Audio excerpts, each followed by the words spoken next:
वैसे भले ही पाकिस्तान ऑपरेशन सिंदूर की सफलता पर सवाल उठा रहा हो, लेकिन उसके नागरिक ही उसके झूठ का किस तरह से पर्दाफाश कर रहे हैं। पाकिस्तानी नागरिक ने मौलाना मसूद अजहर के मदरसे पर हमले को स्वीकार कर लिया है। क्या वो बोल रहे हैं, सुनिए। इंडिया ने जंग शुरू कर दी है। अभी मेरे बहावलपुर सिटी के अंदर मौलाना मसूद अजहर साहब के जो है मदरसा है, उसके ऊपर 4 मिसाइल दागे गए हैं। 4 मिसाइलों के साथ हमला किया गया है मौलाना मसूद अजहर साहब के। लेकिन मेरा सवाल है कि हमारी एजेंसीज कहाँ सोई हुई थी, हमारी अफवाज पाकिस्तान कहाँ सोई हुई थी जब ये हमला हुआ। मुजफ्फराबाद की भी खबर आ रही है कि मुजफ्फराबाद वाली साइड पे भी ये अटैक हुआ है। लेकिन सबसे पहले मेरे बहावलपुर सिटी के अंदर अटैक हुआ है ब्लास्टिक मिसाइल के साथ। उन्होंने हमला किया है मौलाना मसूद अजहर साहब के मदरसे के ऊपर। 4 मिसाइल मारे गए हैं। अब बस ये पाकिस्तानी नागरिक ये भी बता देते कि मौलाना मसूद अजहर भी मारा गया है। 4 मिसाइलें जो उसके मदरसे पर दागी गई हैं, तो फिर यहाँ पर थोड़ी हमारी इस खुशखबरी में और ज़्यादा 4 चांद लग जाते, क्योंकि बहुत ज़रूरी है आतंकवादियों के आकाओं को सवाल के साथ नीरज में। एक बार शिवांग के पास चलते हैं, अंकित गुप्ता भी हमारे साथ जुड़े हुए हैं। शिवांग, बहुत ज़्यादा ज़रूरी हो जाता है ये जो मसूद अजहर है, ये जो हाफिज सईद है, जिसका नाम ले लेके हम लोग थक चुके हैं, उनको भी उनके अंजाम तक पहुँचाकर बात खत्म की जाए। शिवांग जी बिल्कुल चित्रा, देखिए ये दोनों लोग पाकिस्तानी सेना की प्रोटेक्शन में है। नीरज जी भी मतलब जानते हैं कि पिछले 3 साल से किस तरह से पाकिस्तान सेना उन्हें बचा रही है। पाकिस्तान सेना करती क्या है कि ये दिखाती कि देखिए हमने इन्हें जेल में डाल दिया है, लेकिन वो उन्हें बेसिकली आईएसआई के सेफ हाउस में हाफिज सईद को भी उन्होंने छुपा रखा है, मसूद अजहर को भी छुपा रखा है। और दोनों को लेकर कारण ये दिया है कि जिस तरह से FATF से की उन्हें ग्रे लिस्ट में डाल दिया गया था, तो उससे बचने के लिए उन्होंने ये कहा कि देखिए ये दोनों लोग तो जी जेल में हैं, लेकिन ये दोनों लोग आज की तारीख में ISI के सेफ हाउस में हैं, जहां पर सेना की कड़ी प्रोटेक्शन है। जो मेरी जानकारी है कि इन दोनों के जो बेसिकली सेफ हाउसेज हैं, वहां पर 50 से ज़्यादा जो सैनिक हैं उनकी प्रोटेक्शन है। उसके अलावा जो उनकी पुलिस फोर्स है उसकी प्रोटेक्शन है, और इनके साथ हर समय एक मेजर और एक कर्नल लेवल का जो ऑफिसर है वो इनकी प्रोटेक्शन में हर समय रहता है। तो देखिए जिस तरह से पाकिस्तान लगातार जैश का, लश्कर का, इन दोनों का प्रयोग भारत के खिलाफ करता है, तो इनके जो आतंकी सरगना है इनको लगातार पाकिस्तान प्रोटेक्शन दे रहा है।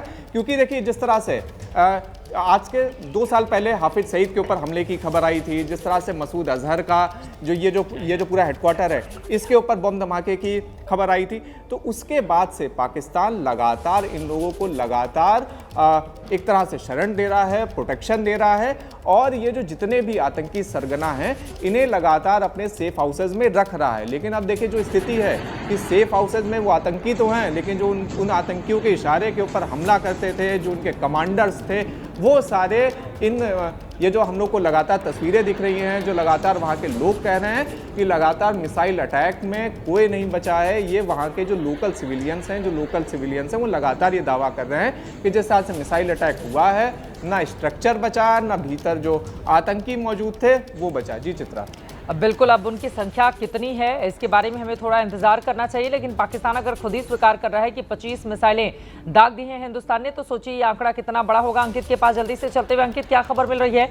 प्रधानमंत्री पूरी रात जगे, दिन में अब CSS की बैठक भी होगी, उसके पहले 10 बजे सेना की ब्रीफिंग होगी। क्या खबर, क्या जानकारी? आज पूरा दिन हर एक जानकारी शेयर करते हुए बीतने वाला है कि किस तरह से इस ऑपरेशन को अंजाम दिया गया। बिल्कुल, देखिए अभी आधिकारिक तौर पर देखिए अभी तक हमारे पास में जो जानकारियां आ रही हैं हम वो दे रहे हैं, लेकिन 10 बजे हमारे जो सेना के जो वरिष्ठ कमांडर्स हैं वो सामने आएंगे, जो वो वरिष्ठ चेहरे सामने आएंगे, जो ये पूरे जिन्होंने इस ऑपरेशन को नजदीक से देखा है, जिन्होंने एक तरह से जो है जिनके पास में पूरी जानकारी आधिकारिक तौर पर वो सामने देंगे। लेकिन चित्रा, एक महत्वपूर्ण जानकारी निकल के सामने आ रही है कि जिस तरीके से पाकिस्तान की तरफ से भारतीय सीमा पर जो इस वक्त जो है जो गोलाबारी चल रही है उसको लेकर भी प्रधानमंत्री को लगातार ब्रीफ किया गया है, और जानकारी लगातार यही दी गई है कि किस तरीके से पाकिस्तान जो है हमारे जो गांवों के ऊपर जहां पर जो है लोग रह रहे हैं वहां पर जो है इस वक्त जो हैवी शेलिंग कर रहा है, यानी कि भारी गोलाबारी का इस्तेमाल कर रहा है। तो साफ तौर पर सेना को जो है निर्देश यही है कि आपको जो उचित लगता है आप उस तरह से जवाब दीजिए, आपको जिस तरीके के हथियारों का इस्तेमाल करना आप कीजिए। लेकिन अगर जो पाकिस्तान ये सोचता है कि आतंक के खिलाफ अगर भारत कोई कार्रवाई करेगा तो उसका वो बचाव में आकर के इस तरीके से जो है वो गोलाबारी करके जो है रुक जाएगा या भारत इनको जो है रोक लेगा तो ऐसा नहीं होगा। और प्रधानमंत्री लगातार ये कहते रहे हैं, खुद जो प्रधानमंत्री ने जब ये पहलगाम घटना हुई थी, जो उसकी के जो 2 दिन बाद जब वो बिहार पहुंचे हैं, तो उन्होंने सबसे पहला बयान तो वहीं दे दिया था कि किस तरीके से ना सिर्फ आतंकी बल्कि आतंक के आकाओं को भी दुनिया के किसी भी कोने में क्यों ना छुप जाए, वहां पर उनको जो है नहीं छोड़ा जाएगा। और चित्रा, हमको ये भी नहीं भूलना होगा, आज ये जो भारत के जो सेना ने जो ये अटैक किया है, ये उन तमाम जो आतंकी ठिकानों पर किया है। ऐसा नहीं है कि जो पहलगाम हमले में से जुड़े हुए आतंकी थे, लेकिन वो आतंकी संगठन जो भारत में जो है वक्त पर जो आतंकी घटनाओं को अंजाम देते रहे, फिर चाहे वो जैश ए मोहम्मद हो, लश्कर तोयबा हो, या फिर उसके अलावा अगर हम बात करते हैं वो टेररिस्ट कैंप जो भारत की जो सीमा के इर्द गिर्द है, खासतौर पर जो पाकिस्तान ने हमारे कश्मीर का पर जो कब्जा कर रखा है, पाक अधिकृत कश्मीर है, जहां पर जो मुजफ्फराबाद के ऐसे इलाके जहां पर टेररिस्ट कैंप मौजूद हैं, तो भारत की सेना के पास में स्पेसिफिक इनपुट्स थे। भारत की सेना ने ये जो स्ट्राइक की है, ये बाकायदा स्पेसिफिक इनपुट्स के आधार पर की है। बड़ी खबर आ रही है, फौरन रुक रही हूं, मैं फौरन आ रही हूं अंकित। हमले से पहले कैंपों में बड़ी संख्या में मौजूद थे आतंकवादी। बहावलपुर में 250 से ज्यादा आतंकी मौजूद थे। इस वक्त की बड़ी खबर, बड़ी जानकारी, फुल फ्रेम दिखाइए आप, फुल फ्रेम ब्रेकिंग न्यूज। इतनी बड़ी खबर है, अगर 250 आतंकवादी थे और उनको हमने मार गिराया है। ऑपरेशन सिंदूर से जुड़ी हुई बड़ी जानकारी, जिन ठिकानों पर हमला किया गया वहां पर बहुत बड़ी संख्या में आतंकवादी थे। हमले से पहले कैंपों में बड़ी तादाद में आतंकवादियों की मौजूदगी थी।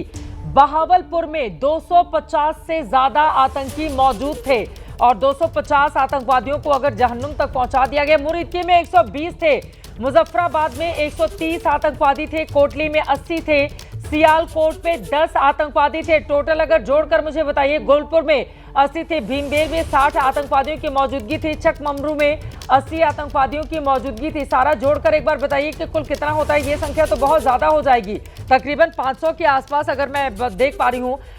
कोटली में 80, सियालकोट में 10 थे, ये हो गए 90। आगे बढ़िए, आगे बताते रहिए। बहुत बड़ी खबर इस वक्त आपको दिखा रहे हैं। ऑपरेशन सिंदूर से जुड़ी हुई इस वक्त की बड़ी जानकारी एबीपी न्यूज आप तक पहुंचा रहा है। जिन ठिकानों पर हमला हुआ है वहां पर बहुत बड़ी तादाद में आतंकवादियों की मौजूदगी थी। बड़ी तादाद में पहले कैंपों में बड़ी तादाद में आतंकवादी मौजूद थे। सिर्फ बहावलपुर के ही आतंकी कैंप में 250 आतंकवादियों की मौजूदगी थी। बहावलपुर से अगर बाहर निकले तो फिर आपको बताते चले, गुलपुर में 80 थे, सियालकोट में 100 थे, कोटली में 80 थे, मुजफ्फराबाद में 130 आतंकवादी थे। ये 500-600 से ज्यादा के तादाद हो जाती है। शिवांग इस बारे में और ज्यादा जानकारी देंगे। शिवांग, अगर ये आतंकवादी तमाम ठिकानों पर थे तब तो ये माना जा सकता है कि 500-600 लोगों का काम तमाम कर दिया भारतीय सेना ने। जी बिल्कुल चित्रा जी बिल्कुल। देखिए, जिस तरह से बहावलपुर का ये जो 250 नंबर आ रहा है, ये 250 नंबर हम लोग को 5 फरवरी को भी दिखा था कि जब 5 फरवरी को रावलकोट में हमास और जैश ए मोहम्मद की जब पूरी सार्वजनिक रैली वहाँ पर निकाली गई थी, तो वहाँ पर लोकल लोग नहीं थे। वहाँ पर 250 से 300 के आसपास जैश ए मोहम्मद के आतंकवादी ही थे, जो हथियारबंद थे और पूरा उनका ही वेशभूषा में लगातार घूम रहे थे। तो देखिए, जिस तरह की अब तक जानकारी मिली, क्योंकि देखिए इस बार जो अटैक किया गया चित्रा जी, सबसे बड़ी चीज़ क्या है, इस बार जो अटैक हुआ वो सीधा हेडक्वार्टर पे हुआ। अभी तक क्या हो रहा था कि जो अटैक हो रहे थे वो बेसिकली या तो लॉन्चिंग पैड्स पर हो रहे थे या तो इनके ट्रेनिंग कैंप्स पर हो रहे थे, लेकिन इस बार निशाना सीधा हेडक्वार्टर को बनाया गया है। तो उसी की वजह से ये इतना बड़ा नंबर हम लोग को लगातार दिख रहा है। और इंटेल सोर्सेज की तरफ से जो बेसिकली जानकारी हम लोग को मिल रही है कि जब उन्होंने इंफॉर्मेशन इकट्ठा करी थी अटैक से पहले, तो उसमें उनके मुताबिक बहावलपुर में 250 से ज़्यादा आतंकवादियों की उनके पास इनपुट था, मुल्के में 120 से ज़्यादा, मुजफ्फराबाद में 100 से ज़्यादा, कोटली में 80 के आसपास, सियालकोट में 100 के आसपास, गुलपुर में 100 के आसपास, बिम्बर में 60 के आसपास और चाकमरू में 70 से 80 के बीच में आतंकियों की संख्या का उन्हें पता चला था। तो देखिए, ये लगातार जिस तरह से हम लोग सुबह से ही लगातार बता रहे कि किस तरह से सारी एजेंसीज ने लगातार कोऑर्डिनेशन कर रखा था और सारी एजेंसीज ने लगातार इनपुट आपस में शेयर कर रहे थे। जिस तरह से पहलगाम में जिस तरह से अटैक हुआ था, हम सभी लोग लगातार ये दावा कर रहे थे, लगातार कह भी रहे थे कि देखिए किस तरह से इंटेलिजेंस का फेलियर हुआ। लेकिन पिछले 15 दिन में इंटेलिजेंस एजेंसीज लगातार लगी हुई थी, लगातार ये तो 900 हो रहे हैं पूरे आतंकवादियों को। अगर जहां जहां आपने जो जानकारी दी है सबको जोड़ लिया जाए तो क्या 900 आतंकवादी मार दिए भारतीय सेना ने?